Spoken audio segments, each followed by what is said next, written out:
Abia State Governor Alex Otti is facing mounting criticism and potential legal action over his continued use of a private residence as the state's seat of power, bypassing the official government house in Umuahia.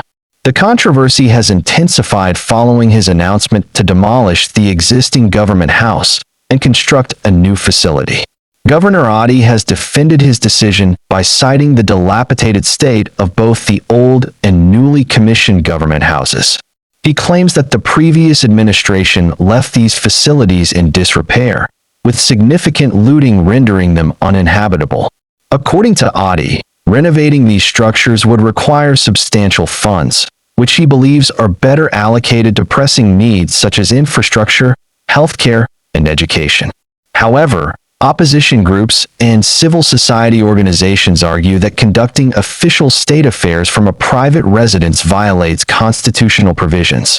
The Abia Good Governance Coalition, ABGGC, has been particularly vocal, asserting that the governor's actions are unconstitutional and actionable. They emphasize that the state has designated government houses in Umuahia and an annex in Abia, which should serve as the official seat of power.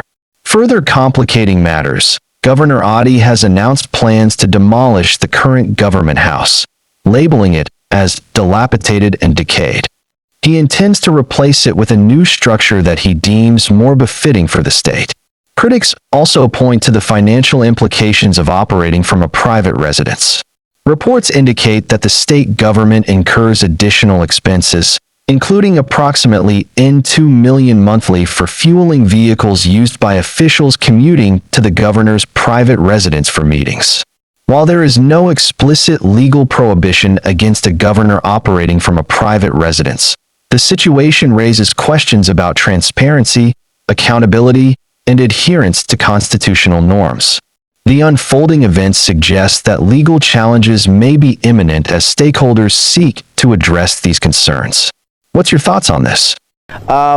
Quickly walk us through what the former governor's vision was for how a public servant like a governor should live. Because the video that you shared with us shows pictures of luxury that is far from the reality of housing for many Abia residents. Does this not speak of wasteful spending by the administration you served? No. I laugh again. How can you talk about that? It's just like going to the White House and saying wasteful spending, or going to the villa and saying wasteful spending. The government house of a state, of a nation, is their legacy. It is the property. In Igbo land we call it the Obi.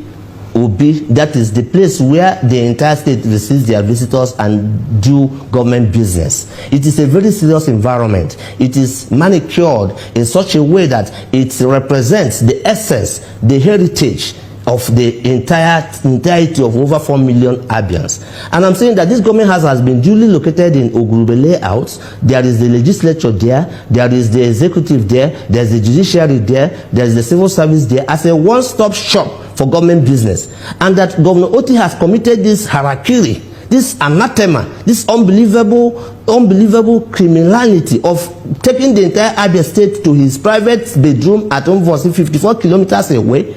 And as I'm talking to you, more than 30 lawyers in Abia state are suing him because every single decision he has taken in his bedroom at Umvosi from the day he started to today is illegal. It is completely null and void. He cannot take Abia state and micromanage us into his bedroom at Umvosi, and you expect us to keep quiet? Is that what you expect? The Abia State Governor has a right of reply. We're hoping to follow up closely with all of the allegations you have made. Exactly, and when they reply finish, you bring them. But hold on a minute. One-on-one with me on. Let us go on a short break. There's nobody talking with you now, so we are probably not going to invite you again. We will hear from them as well. That's why we're talking to you.